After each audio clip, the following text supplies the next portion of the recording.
ما قال رسول الله صلى الله عليه وسلم إن الله وملائكته يصلون على النبي يا أيها الذين آمنوا صلوا عليه وسلموا تسليما اللهم صل على مولانا محمد محبت والے سیدنا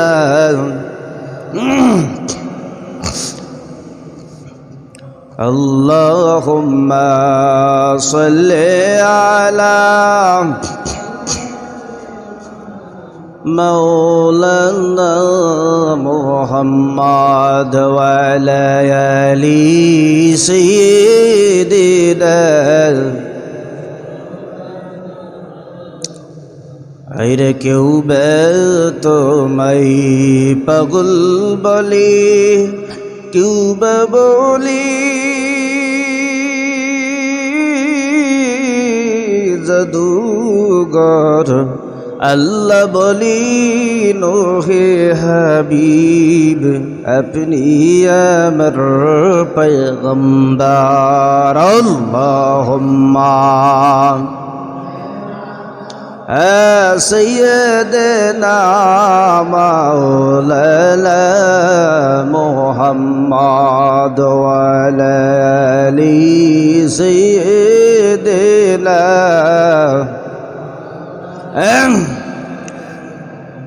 अरे मोहब्बत अल्लाहुम्मा सल्ली अला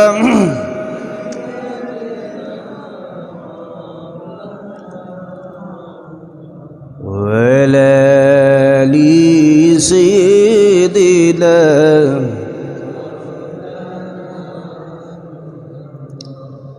আল্লাহ পাকের দরবারে লাখো কোটি শুকর যে রব্বুল আলামিন দুনিয়ার কর্মব্যস্ততা থেকে মুক্ত করে সুস্থ শরীর নিয়ে জুমার সালাতের জন্য জুমার মসজিদে আসার বসার তৌফিক দিলেন। সকলে বলছি আলহামদুলিল্লাহ।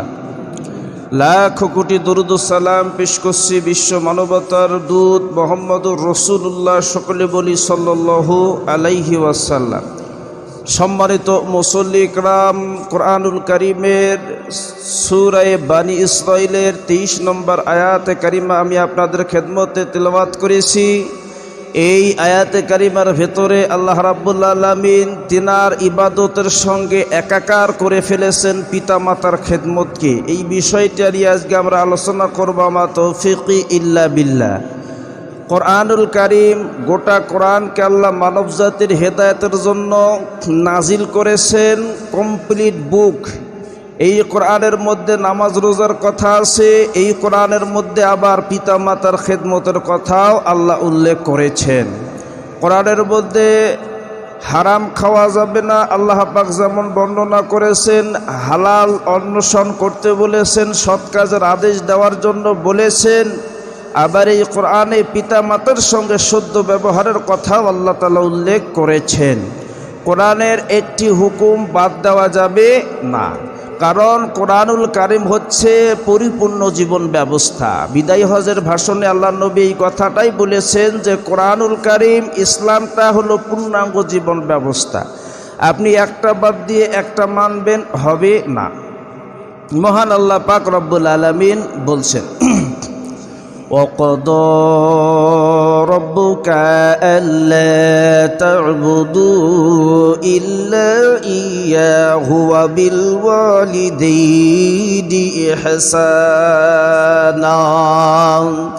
আল্লাহ রাব্বুল আলামিন বললেন যে তোমার কুদরতি, আমি আল্লাহর কুদরতি পার্লামেন্টে কথা সিদ্ধান্ত হয়ে গেছে, চূড়ান্ত হয়ে গেছে, তোমার রবের ইবাদত করো। তোমার রব ব্যতীত অন্য কেহ ইবাদতের উপযোগী নাই, একমাত্র শুধুমাত্র তিনি হলো ইবাদতের উপযোগী।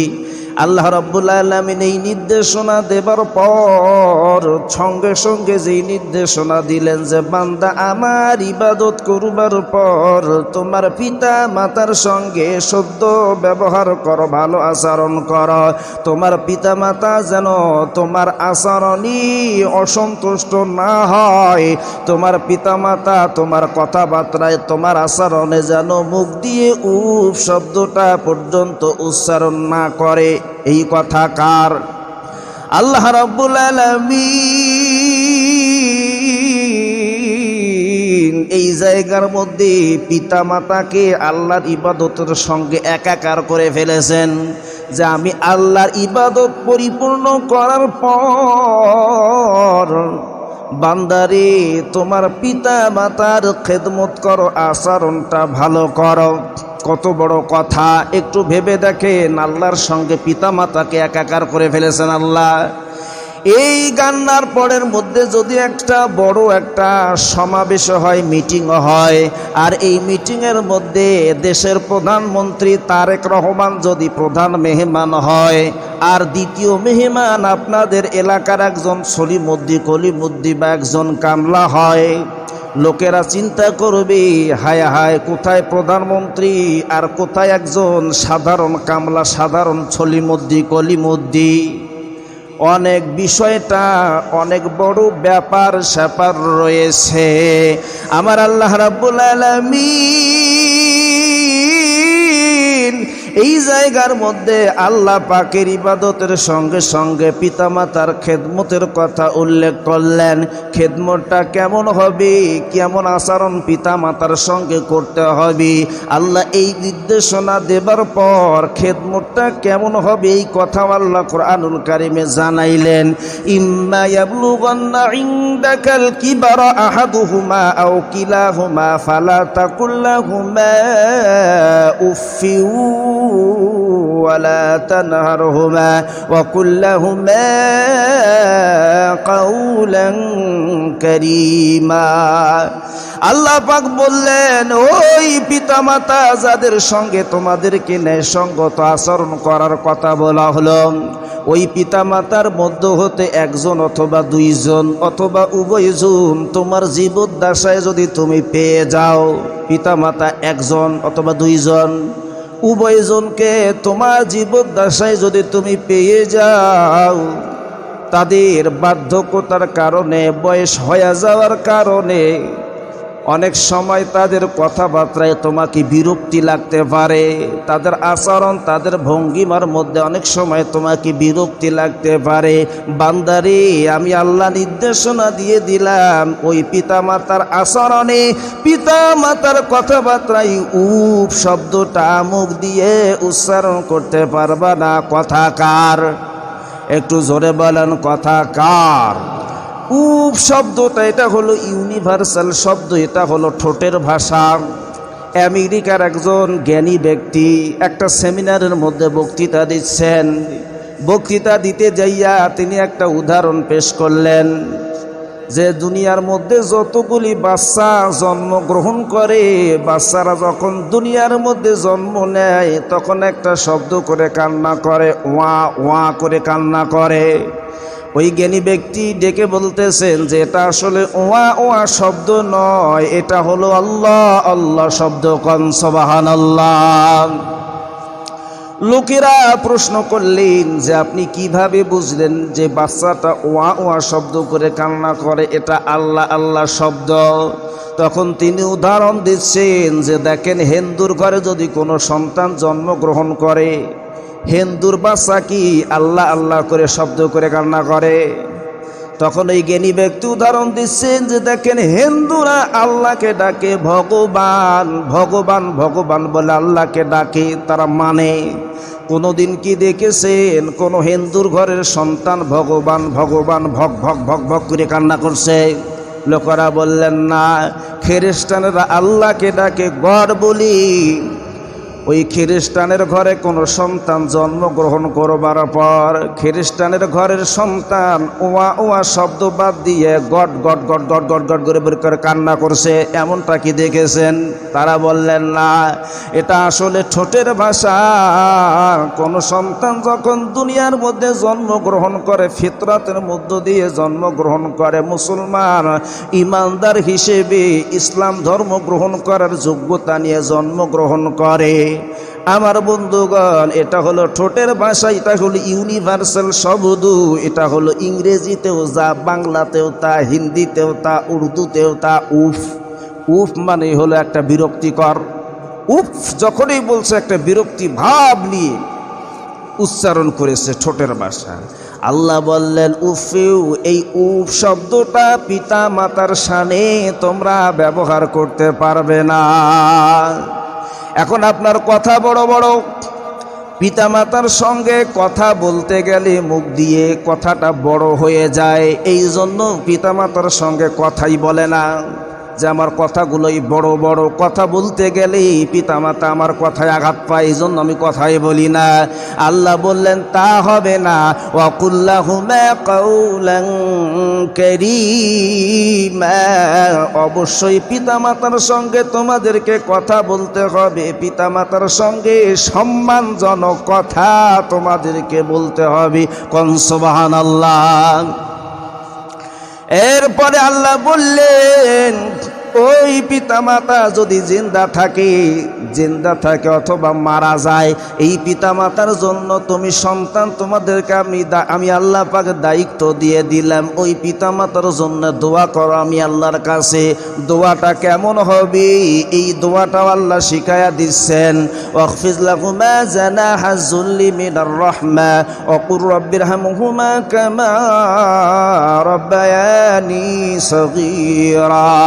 আল্লাহ বললেন বান্দা, ওই পিতামাতার জন্য আমি আল্লাহর কাছে দোয়া করো।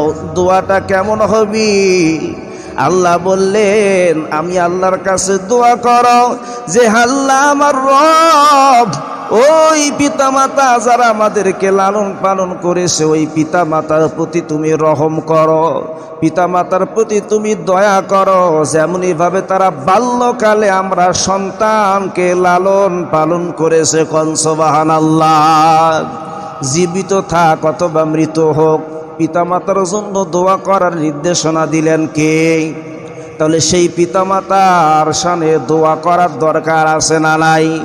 যেই আল্লাহ নামাজের হুকুম করলেন, যেই আল্লাহ রোজার হুকুম করলেন, সেই আল্লাহ আবার পিতা মাতার জন্য দোয়া করারও হুকুম দিয়ে দিলেন।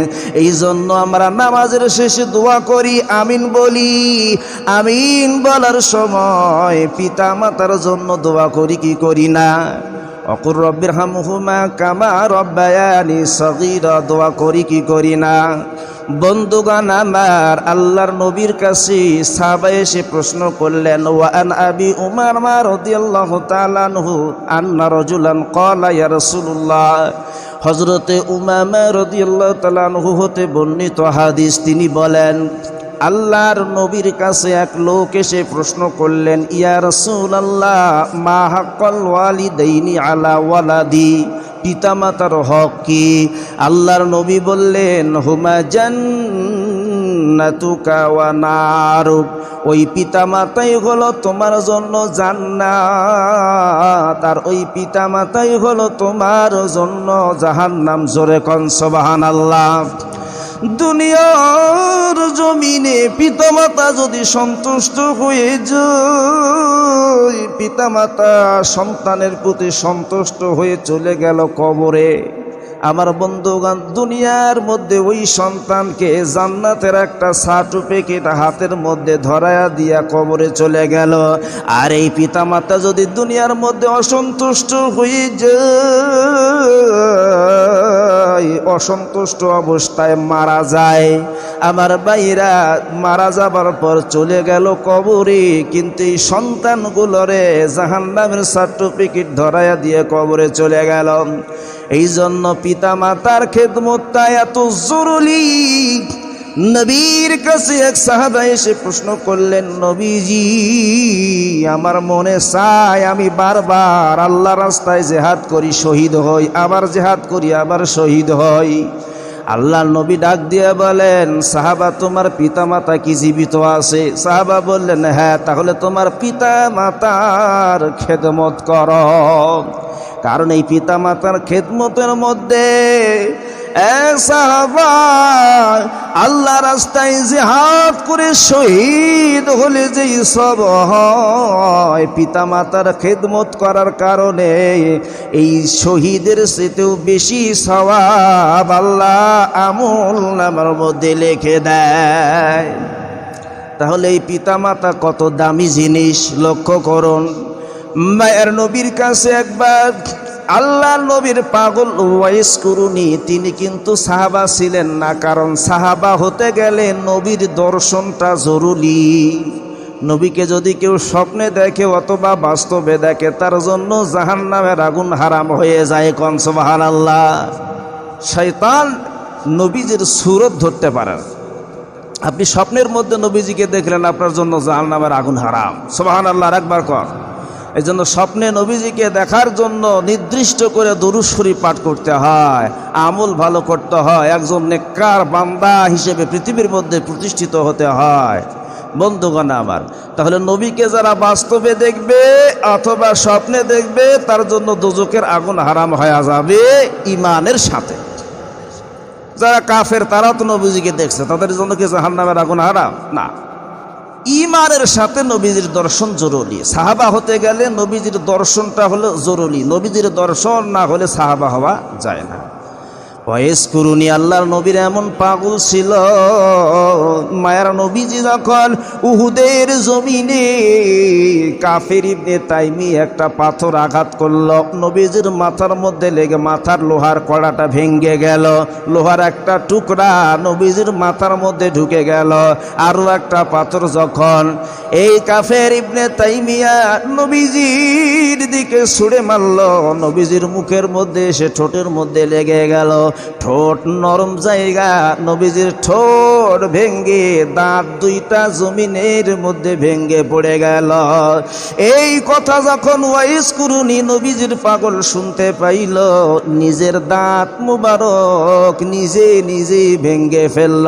কারণ মায়ের নবীজি দাঁত ভাঙ্গার কষ্ট আমি ওয়াইস কুরুনি সহ্য করতে পারবো না, কেমন লাগে। মায়ের নবীর মহব্বতে নিজের দাঁত ওয়াইস কুরুনি ভেঙ্গে ফেলেছিল। বাইরা আমার, এই ওয়াইস কুরুনি আল্লাহর নবীজির সাহাবা হওয়ার যোগ্যতা অর্জনের জন্য চিঠি লেখলেন যে, নবীজি আপনার আমি দর্শন করতে চাই, আপনার সাক্ষাৎ লাভ করতে চাই। এবার মায়ের নবীজি জানতো যে ওয়াইস কুরুনির মা অসুস্থ। আল্লাহর নবী ডাক দিয়ে বললেন, ওয়াইস কুরুনি, আমি নবীর সাক্ষাতের চাইতে তোমার মায়ের খেদমতটা আমার আল্লাহর কাছে বেশি পছন্দনীয়। কোন সুবহানাল্লাহ। বন্ধুগণ আমার, ওয়াইস কুরুনি মায়ের খেদমত করতেছে, এইদিকে মায়ের নবীজি ওই বছরে ওফাত গ্রহণ করলেন, ইন্তেকাল করলেন। ওয়াইস কুরুনি সাহাবা হওয়ার যোগ্যতা অর্জন করতে পারল না, মায়ের নবীর সঙ্গে সাক্ষাৎ করতে পারল না। এইদিকে আল্লাহর নবীজি ওমর রাদিয়াল্লাহু তাআলা আনহুকে ওসিয়ত করেছেন, ওয়াইস কুরুন নামক এলাকা থেকে একজন ব্যক্তি আসবে, হে ওমর, তার সাক্ষাৎ নিতে তুমি তার সাক্ষাৎ নিতে অবহেলা করো না, অবশ্যই তার সাক্ষাৎ গ্রহণ করবে, কারণ সে যদি দোয়া করে ওই দোয়া আল্লাহর দরবারে মঞ্জুর হয়ে যাবে। সুবহানাল্লাহ। আমার বন্ধুগণ, ওমর রাদিয়াল্লাহু তাআলা আনহু বারবার ইয়ামেন শহরে যায় কুরুন নামক এলাকা থেকে ওই ব্যক্তি আসছে কিনা খোঁজ খবর নেওয়ার জন্য। এইদিকে এক পর্যায়ে ওয়াইস কুরুনি চলে এলেন ইয়ামেন শহরে। হযরতে ওমর রাদিয়াল্লাহু তাআলা আনহু খবর পাইয়া কুরুর নামক এই ব্যক্তির সাক্ষাৎ লাভ করলেন আর ডেকে বললেন, হে আল্লাহর বান্দা, আল্লাহর নবী আমারে ওসিয়ত করে গিয়েছেন আপনার কাছ থেকে দোয়া নেওয়ার জন্য। আপনি যদি দোয়া করেন ওই দোয়া আল্লাহর কাছে মঞ্জুর হয়ে যাবে। ওয়াইস কুরুনি ডাক দিয়ে বলেন, আল্লাহ তাআলার দরবারে লাখো কোটি শুকরিয়া জানাই যে আল্লাহর নবী, মায়ের নবী, দয়ার নবী, আমি সাধারণ একজন ব্যক্তি ওয়াইস কুরুনি, আমি ওয়াইস কুরুনির দোয়া নেওয়ার জন্য ইসলামের দ্বিতীয় খলিফা ওমর রাদিয়াল্লাহু তাআলা আনহুকে বলেছে মারহাবা কন। বন্ধুগণ আমার, তাহলে ওয়াইস কুরুনি এত বড় মর্যাদা পেল মায়ের খেদমতের কারণে। আর একবার কন সুবহানাল্লাহ। শুধু তাই নয়, বড় পীর আব্দুল কাদের জিলানীর ঘটনা আপনারা জানেন। বন্ধু, মায়ের দোয়ার কারণে আল্লাহর ওলির প্রথম কাতারে তার নাম উঠে গেছে। আর একবার কন সুবহানাল্লাহ। মা বাবা এত দামি জিনিস, দুনিয়ার মধ্যে যার মা নাই, দুনিয়ার মধ্যে যার বাবা নাই, তারা বোঝে মা বাবা কত বড় সম্পদ। বন্ধু, আল্লাহ রাব্বুল আলামিন ঘোষণা করলেন পিতামাতার মনে আঘাত দেওয়া যাবে না, রাব ব্যবহার করা যাবে না। এমনকি ওই পিতামাতা তুমি সন্তানের কথাবার্তায় যেন উফ শব্দটা পর্যন্ত উচ্চারণ না করে। কারণ এই মা তুমি সন্তানকে 10 মাস 10 দিন পেটের মধ্যে বোঝা বহন করেছে। শুধু তাই নয়, যখন তোমারে জন্ম দিতে গেছি মৃত্যুর সঙ্গে পাঞ্জা লড়েছে, জেহাদের রাখতে মতো রাখতো বিলীন করে তুমি সন্তানকে দুনিয়ার মুখ দেখাইছি।